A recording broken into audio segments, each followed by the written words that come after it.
develop new roles and revise existing ones.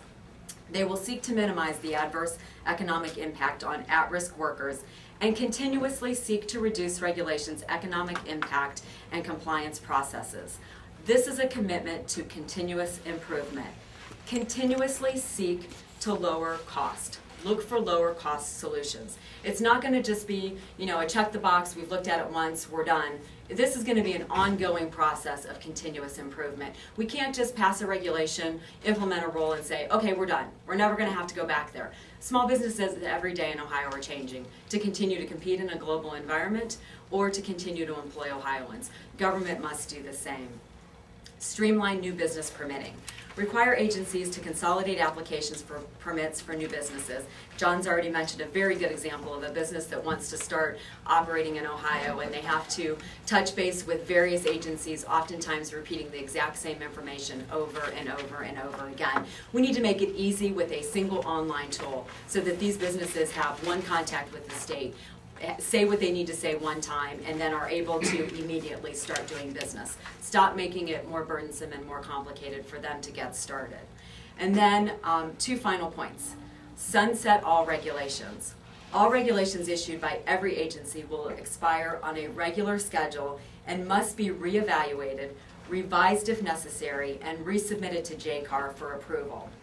Regulations that agencies fail to reevaluate and resubmit will be eliminated and removed from the Ohio Administrative Code. Again, continuous improvement, making sure that the regulations that exist are accomplishing what we think they're going to accomplish, and if they're not, we need to get rid of them. And the way that we do this is that we require each agency to go back and look at every regulation and resubmit it for approval.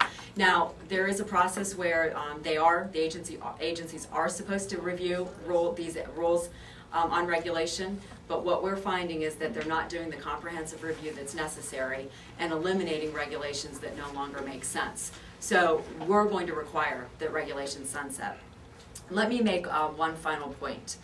All regulatory penalty funds will be deposited in the General Revenue Fund instead of agency accounts to eliminate any perception among regulators and the public at large that agencies somehow financially benefit from levying fines for regulatory violations. We want to eliminate the perception or the incentive that we have this penalty attitude about how our regulators interact with business. We need to restore economic prosperity in Ohio. We want those small businesses to start here, to grow here, to come here, and bring with them good jobs. And if government continues to operate with an attitude of, we gotcha, we're not here to help you, then we will not be able to achieve that level of prosperity. It is all about creating jobs. It's all about bringing jobs back to Ohio. And we have heard from many small businesses across the state that overly burdensome regulations, uncertainty, this gotcha attitude about the way government interacts with business is not the way to bring those jobs back here. So thank you very much, and I'll turn it back over to John.